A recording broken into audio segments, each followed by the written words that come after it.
প্ৰিয় দৰ্শক আপোনালোকক আমাৰ আজিৰ এই বিশেষ ভিডিঅ'টোলৈ আদৰিছো। চন্দ্ৰগ্ৰহণৰ দিনটো কেতিয়াও এনে ভুল নকৰিব, যি ভুল কৰিলে জীৱনত নানা ধৰণৰ সমস্যা আহিব পাৰে। খাবলগীয়া বস্তু, নকৰিবলগীয়া কাম সকলোবোৰ থাকিব এই ভিডিঅ'টোত।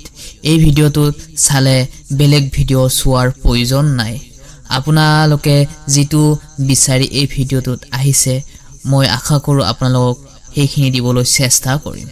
সেয়েহে আপোনালোকে যদি ভিডিঅ'বোৰ ভাল পায়, 10 জনৰ উপকাৰ হ'বৰ বাবে ভিডিঅ'টো শ্বেয়াৰ কৰিবলৈ একেবাৰে না। চন্দ্ৰগ্ৰহণ এক গুৰুত্বপূৰ্ণ সময়, যাৰ প্ৰভাৱ আপোনাৰ মোৰ সকলোৰে জীৱনত প্ৰভাৱ পৰে। হিন্দু ধৰ্মৰ বিশ্বাস অনুসৰি চন্দ্ৰগ্ৰহণ হ'বলৈ গৈ আছে 14 মাৰ্চ চন্দ্ৰগ্ৰহণ হ'ব।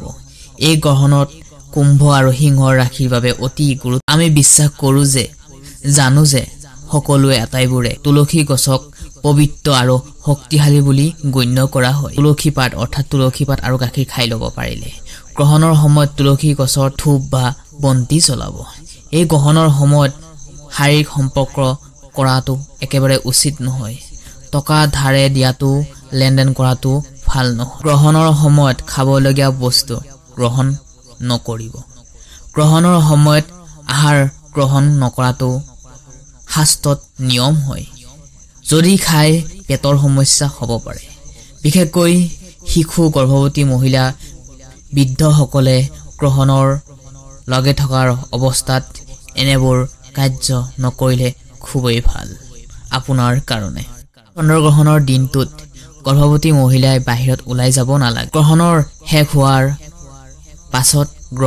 হোৱাৰ পাছত গোটেই ঘৰখন গংগা পানীৰে ছটিয়াই দিব লাগে। জ্যোতিষশাস্ত্ৰৰ মতে গ্ৰহণৰ সময়ত ভগৱানৰ নাম লোৱাটো খুবেই অত্যন্ত জৰুৰী আপোনাৰ আৰু মোৰ কাৰণে। যিসকলে এই সময়ত প্ৰাৰ্থনা নকৰে তেওঁলোকৰ জীৱনলৈ কষ্ট বৃদ্ধি পায়। সেয়েহে গ্ৰহণৰ সময়ছোৱাত শুই থাকিবলৈ একেবাৰে বন্ধ কৰিব। মহামৃত্যুঞ্জয় মন্ত্ৰ জপ কৰি বেলেগৰ মানুহক আপুনি টকা কেতিয়াও ধাৰে নিদিয়ে, আপোনাৰ তাত নপৰে। যদি আপুনি টোপনি দি থাকে, শুই থাকে, মানসিক চিন্তা, অৰ্থনৈতিক ক্ষতি বৃদ্ধি পাব, কষ্ট পাব। সেয়েহে এইখিনি কাম কৰিবলৈ একেবাৰে নাপাহৰিব। গ্ৰহণৰ চলি থাকিলে গীতা পঢ়ক, ভাগৱত গীতা পঢ়ক, হনুমান চালিচা পাঠ কৰক। তেনেহ'লে আপোনালোকৰ টেনচন, দুখবোৰ সকলোবোৰ আঁতৰি যাব। চন্দ্ৰগ্ৰহণ আৰু গুৰুত্বপূৰ্ণ সময়, এই প্ৰভাৱ আমাৰ সকলো মানুহৰ প্ৰত্যেকটো জীৱনৰ মাজতে পৰে। এইবোৰ নিয়ম মানি চলিলে আপোনাৰ আৰু মোৰ কাৰণে, আটাই সকলোৰে কাৰণে ভাল হয়।